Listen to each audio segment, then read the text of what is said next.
আসিয়া হোক ফাঁসি।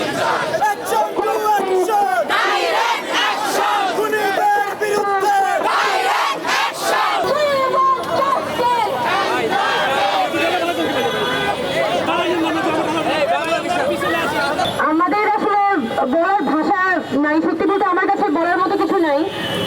আমাদের দেশে আমরা যদি সার্বিকভাবে দেশের নারী নিরাপত্তা পরিস্থিতি দেখি, খুবই ভয়াবহ অবস্থা। এবং যখনই আপনি নারী নিরাপত্তা নিয়ে রাস্তায় নামতে যাবেন, আপনাকে সবসময় কোনো না কোনো ট্যাগিং এর শিকার হতে হবে।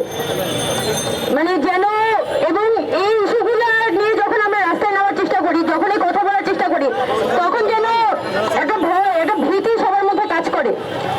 কিন্তু আমাদের নারীরা কিন্তু আমাদের দেশের পুষ্টিবাসী জনগণ। এই জনগণের যে অধিকার, তার যে একটা হতাশা, এটার কথা বললে কেন আমাকে ট্যাগিং এর শিকার হতে হবে, এটা তো আমার কোনোভাবে বুঝে আসে না।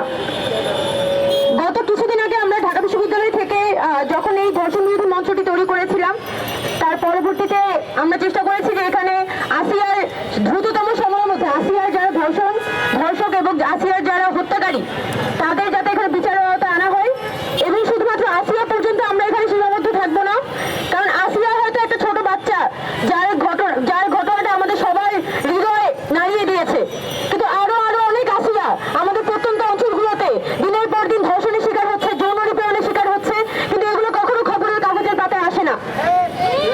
আমরা এমন বাংলাদেশ চাই যেখানে আমাদের প্রতিদিন কোনো আসিয়ার জন্য নামতে হবে না।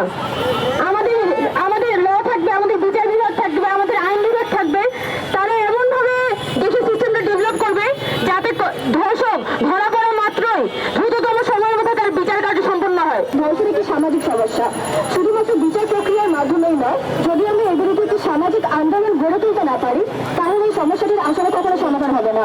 বিভিন্ন সময় দেখা যায় যে যৌন নিপীড়নের যারা ভিকটিম হয় কিংবা যারা রেপের ভিকটিম হয়, তারা বা তাদের পরিবার আসলে তাদের বর্তমানের সামনেই আসতে চায় না, কারণ তারা জানে যে এরপর তাকে আরেক দফা সামাজিক হয়রানির মধ্যে দিয়ে যেতে হবে। আমাদের সমাজে এখন এমন অনেক মানুষ রয়েছে যারা বিভিন্ন উপায়ে ধর্ষণের বৈধতা উৎপাদন করে এবং তারা বিভিন্ন রকম ভাবে বক্তৃতার মাধ্যমে, অনলাইন কন্টেন্ট ক্রিয়েটিং এর মাধ্যমে নারীদের বিরুদ্ধে বিদ্বেষ ছড়ায়। যখন ভিকটিমগুলো তাদের গল্পগুলো নিয়ে সামনে আসে, তখন সেই গল্পগুলো বিশ্বাসের চেয়ে তাদেরকে আরো অনেক বেশি পরিমাণে হয়রানির মধ্যে দিয়ে যেতে হয়। আমরা যদি আসলে ধর্ষণকে প্রতিরোধ করতে চাই,